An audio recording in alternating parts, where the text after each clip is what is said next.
everyone. Welcome to My Transplant Story. My name is Liz Lusk, and I'm so thrilled that you're joining us today, sponsored by the National Kidney Foundation.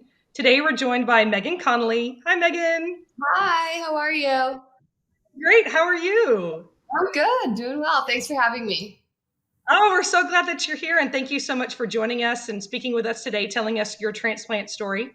For all the listeners and watchers out there, if you would like to share your transplant story, feel free to go to kidney.org/share your story, and you might be featured in one of our next episodes. So let's go ahead and get started. Megan, tell us a little bit about yourself and start your transplant story. Yeah, so my name is Megan Connolly. I work as Megan Morant for WWE. And honestly, this time last year, I really didn't know much about kidneys at all. I mean, I knew we had them, I knew we had two of them, but I didn't know much about them at all. Until a coworker of mine, I learned that he was in kidney failure and was in search of a kidney. And through talking with him at work, I learned that the surgery was laparoscopic. And for some reason, I was just so intrigued about this process. So I went home that weekend and I went on kidney.org and I read probably every page that you could read on that website. I learned about what goes into the process of donating a kidney. I learned what the testing was like. I learned what some of the risks are. And my biggest takeaway was, oh, I can do this and help somebody and save their lives and help their family. And I will have a perfectly normal and healthy life. And if there is anything in my background or with my health that could put me at risk for certain things, the hospital just won't do it. So to me, it just kind of seemed like a no-brainer. So I went ahead and I tested for my coworker. And when I tested, I was like dead set. I really wanted to do this. And I can't really pinpoint why. It just, like when I learned about it, it made sense to me. It was like, oh, I have something that somebody else needs and I could help somebody and really continue to live my life like normal. Absolutely. I would 1,000% do that. So I got a call that I was not a match and that they already found another match. And I didn't expect it, but I was really bummed. I was obviously happy that they found a match and that everything was going to be great. But I really wanted to do this. So I just kind of said to myself, like, all right, well, if it ever comes up again, I hadn't like mentally got to the point where I was like, oh, I would do this for a stranger yet. And then a couple weeks later, I was on a group chat with my previous coworkers. I used to work at the New England Patriots, and I was on a group chat with all my coworkers, and somebody was talking about how they had kidney stones, and I was being honestly sort of sarcastic. I mean, I wasn't, but I just said, if you ever, at this point, I learned so much about kidneys that, I heard kidney stones. I'm like, oh, I know all about kidneys. So I'd become like an online expert in kidneys. And so I just said, I was like, oh, if you ever need a kidney, let me know. I just tested to donate and it didn't work out. And I even sent a gift to be funny. And it was just like the Oprah gift where she says, you get a car, you get a car. And I wrote, you get a kidney, you get a kidney. And at this point, my husband was sort of joking with me. He was like, man, you're just dying to give that thing away, aren't you? And I was like, well, yes, but no. And so the next thing I know, my phone rings and it was my old boss. And he said, are you being serious about that kidney? And I said, yeah. Why? And he said, well, my wife, Margaret, is in kidney failure. And at this moment, I was like, what are the chances that that would keep recurring in my life? So I just really felt called to do this. So they had just found out the news that she was in kidney failure. And I quite frankly knew more about the process than they did at this point. So I said instantly, what blood type are you? And it turned out our blood types were not a match. So I said, look, I can still donate through this program that the National Kidney Registry has called the Joint Donor Program. And then I also learned about the voucher program. And really, you don't need someone who's a match. You just need someone who is willing to donate. And it actually can have a trickle-down effect that impacts more people, which is something that I had no idea. I thought like you had to search to find a match, but that's not the case. And I think a lot of people don't know that. So I know it's easier if they find a one-to-one match, like she wouldn't have to wait as long. So I told them like, I will start testing, but you guys can continue to look. And if you find a match, I wouldn't take offense to that in any way, shape, or form. And yeah, I started testing in like November, December, and then I got the green light to donate my kidney in April. And then a couple of things came up work related, so it pushed my day back a little. But on July 12th, I donated my left kidney. And my kidney got on a plane from Boston, Massachusetts at Mass General Hospital. My kidney got on a plane and flew all the way to Los Angeles, California, and was transplanted into a man who was a stranger to me. We have since connected.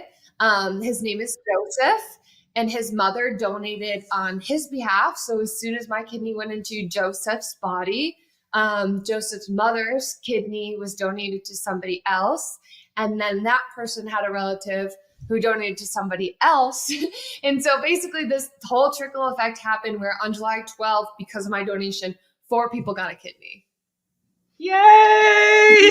That's amazing. Amazing. So amazing that it was, yes. Well, thank you for doing that. Thank you to all the recipients out there. We appreciate your selfless gift and your determination. I think that's what makes your story fabulous, is that you were determined to do this. This was something you were going to do, and the cards just fell into place and allowed you to do that. I think it's really interesting to hear about the trickle effect, like you just talked about, that you don't have to donate to, it doesn't have to be person to person, but it can be a trickle, it can be a chain. It's sometimes a little bit different than the trickle. But so did your boss's wife get a kidney through this yet? So not yet. Yesterday was 9 weeks since I donated. And so now what I didn't know, you can sort of enter this program 2 different ways. We could have entered as a pair. And so my blood type is B and her blood type is O. And if we entered as a pair, that would mean that I gave and she would get on the very same day, which is initially what I wanted. But because I'm blood type B, that's a rarer type of blood. So we would have to wait for another BO pair to enter the system for our day to come, which would take a whole heck of a lot longer. So by me advance donating, Margaret will get her kidneys sooner. They say on average, it's a little bit over 3 months. So I say it literally every day, but I'm like, she should be getting a call any day saying that she has her kidney. So she will get it. That's been a little tricky for me, just like navigating that she still hasn't got, but connecting with my recipient has been so rewarding, so amazing. I'm so glad he's doing well. Like, we hope to meet someday. We'll see how that goes. But yeah, you brought up my determination, and it's like, once I learned about this process, I just really wanted to do it. I think it's hard to like live in ifs and buts and whens, but I think if the situation with Margaret never came up, I would have eventually at some point donated my kidney to somebody. Just because learning about the process, the doctors made it really simple and safe, and I was encouraged and supported every step of the way. And it was just something I really felt called to do. Oh, I love that. I'm so glad that your doctor supported you. I'm so glad that your husband, I'm assuming, supported you. Yeah, at first he thought I was a little crazy. He was like, wait, you want to do what? Has it made him or any of your family or friends kind of go, ooh, I could do that too? It has been eye-opening. Like at first my mother was like, you're nuts. You're not doing this. There's no way you're doing this. And since she's seen me recovered, and since she's seen me, go on to live a very normal life. I'm a marathon runner. Last week I ran 12 miles, and it's been 9 weeks. So like I feel really good and really normal. And the more people in my life that see me like, oh, you just donated an organ and you're still yourself, I think that's been eye-opening to a lot of people. But like going in, the doctors made that like very clear to me, like you're going to be totally fine. So, and I think that's something a lot of people don't know, which I get, it's a big gift. You're giving up an organ to somebody, but like also one of the pictures that made me really emotional, my recipient sent me a picture of his entire family. So it was like aunts and uncles and nieces and nephews. And, I looked at that picture and I got goosebumps because I'm like, wow, you think you're just impacting one person, but every single person in this picture is impacted by what I did. And it just makes me feel really good. But it also reminds me, I I would do it for somebody, and I would hope that somebody would do it for me. And like, that's why we're here, like, to help each other through these tough times. I mean, kidney failure is awful, and I wouldn't wish it upon anybody. But the one positive about kidney failure is there's something you can do about it, right? Like, somebody can donate to you, and I think that's really empowering, and gives a lot of people who are in that situation a lot of hope. Absolutely, absolutely. So, everyone watching and listening, we need 90,000 people to stand up and say that they're going to donate an organ. We need 90,000 living donors today. We should start a telethon. We might be able to get that, especially with your WWE connections. Get some people out there. So, one question, being in a different location and different center and everything, what testing did you have to go through, and what was it like being tested before your actual surgery? Yeah, so the first test was simple. It was just 2 blood tests, and one was a blood typing test, and the other was a tissue typing test. And then once that came through, the next test was I had to do a 24-hour urine collection, which for me, the most difficult part about that is you can't do any strenuous exercise leading up to it because it could impact the amount of creatinine that's in your urine. And I'm a marathon runner, so I was training to run the Boston Marathon. So, I mean, it really wasn't that difficult, but I just had to like change around, like, oh, I'm not going to run this day or run this day or whatever. So, and yeah, it's 24 hours from the time you wake up until the next day, and then you drop it off. And then once that came back okay, there were like little check boxes. It was like, okay, this looks good, this looks good.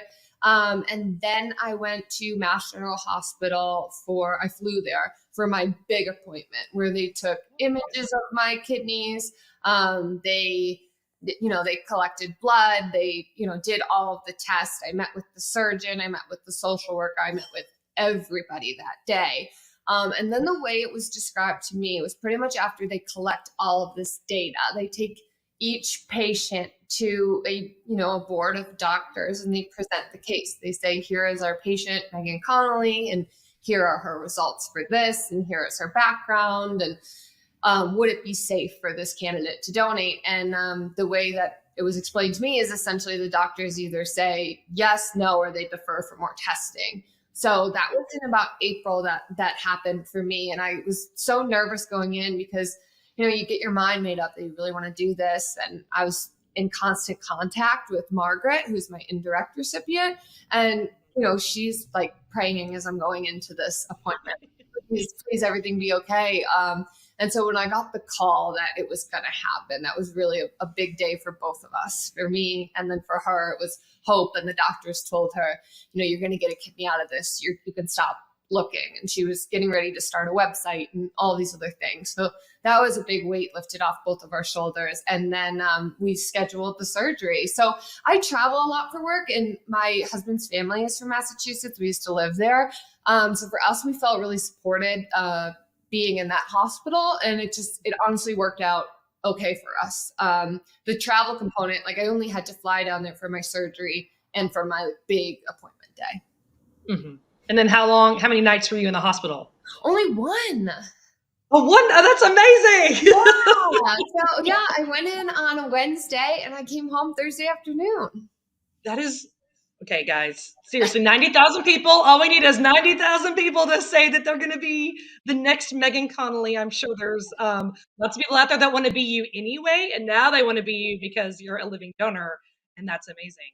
And now you get a cool, groovy scar. It's not like it used to be. We're not, taking your whole side out. I know. My husband. They're really cute. They're like, I have 2 little dots, and then I have one like tiny little scar right by my pubic bone. But yeah, I feel, only the one night in the hospital, like everybody told me, like when you're done with the surgery, you're not going to want to get up, but you have to get up and walk. And that was really the key for me, was every couple hours I'd get up and take a couple laps around the hospital. And it was so cool to be on the transplant floor. I mean, people giving, people receiving, and I walk laps. I walked laps with a girl named Braden who had just received a liver from her best friend, 60% of her best friend's liver. And we would walk together and talk. And so it was just cool to be on that floor and see the impact that was made on people's lives. Yes. Well, hi, Braden. your livers. We love you at the National Kidney Foundation. We love our liver patients as well. So, what advice would you give someone considering this? If you're considering it, I mean, I don't want to tell other people what to do with their body, but if you feel called to do this, it is a beautiful, beautiful gift that you can give to not just one person, but their entire family. And it's a gift that will give for generations to come. If you are considering, I would encourage you to consider more, to research more, to ask questions, because it really can change so many people's lives. I am so glad I did it. And I sit here and say, oh, nothing's really changed. But at the same time, so much has changed. And it's sort of given my life this whole new meaning. But then at the same time, I'm still the same person. So it's been great, and I'm really proud that I did it, and I feel really passionate about it, and I can't wait until Margaret gets hers. So Yes, we're all praying for you, Margaret, definitely. yeah. So we mentioned your shirt before we started recording, but if you want to go ahead and give a shout out to what your shirt says. Oh, my shirt says Massachusetts General Hospital Transplant Center. Dr. Dagaford took great care of me. All the nurses on the floor were fantastic. Yeah, it was, I had such a great experience. The donor coordinator team there, they were fantastic and, supported me the whole way. And as a living donor, you can, if you ever feel like you need to, you can back out at any time, and that's totally supported. And I was educated and informed and knew that at any time I could make the decision that was best for me. And I did that, and they still supported me through everything 9 weeks post donation. So thank you to everybody at Mass General. It was a great experience, and I'll be a part of the community for life. Oh, yay! So exciting, so exciting. Well, thank you, Megan, for sharing your story. We really appreciate it. And thank you to everyone watching. Again, I'm Liz Lusk, and on behalf of the National Kidney Foundation, we wish you good health, and we'll see you next time.